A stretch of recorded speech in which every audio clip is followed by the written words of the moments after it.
Hello there, welcome to your latest weather update from the Met Office. Oh, the new working week is certainly going to remain on the mixed side, but one thing what we will notice later on in the week is it turning increasingly warm and humid.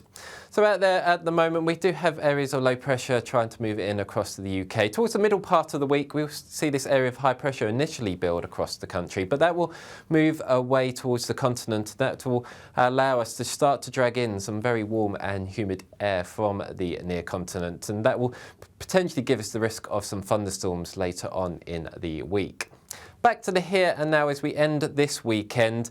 It is going to be a fairly quiet picture out there. We've still got some showers around, but they will generally start to fade away as the night goes on. So many of us seeing lengthy clear skies, especially across many central and eastern parts of the country.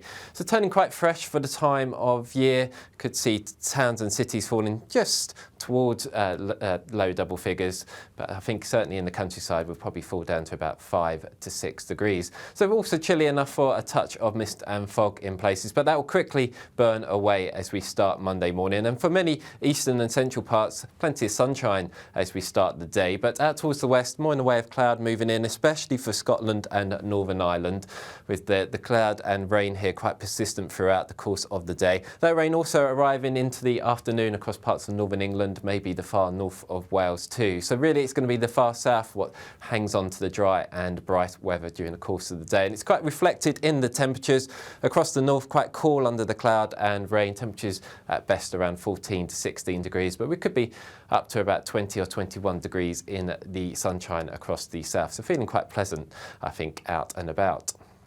Into the evening hours, the cloud and rain continues to work its way eastwards. Not too much arriving into the far south, with the main bulk really moving across parts of northern England as we go through the course of the night. Again, some of the rain could potentially be heavy initially, but it will start to weaken a little bit as we approach dawn on Tuesday. Behind it starts to turn a little bit drier for Scotland and Northern Ireland, with a mixture of clear spells and scattered showers. But with more in the way of cloud around, it will be a slightly milder night as we move into Tuesday morning. Temperatures in most towns and cities staying firmly in double figures, and I think even in the countryside you certainly feel much milder as we start the day on Tuesday. So overall for much of England and Wales, it's going to be a bit of a cloudy and damp start to the day, and really for many southern areas we'll probably hang on to the cloud for much of the day. Very different story for Scotland and Northern Ireland, and eventually into Northern England too. More in the way of sunshine here, and that will allow it to feel much warmer. Highs here reaching around 18 or 19 degrees on Tuesday. Still probably maxing out around 21 or potentially 22 degrees despite the cloud across the south. But if you want more information about the weather where you are over the coming days, you can always check out our app or our website. But from me for now, take care, and I'll see you again soon.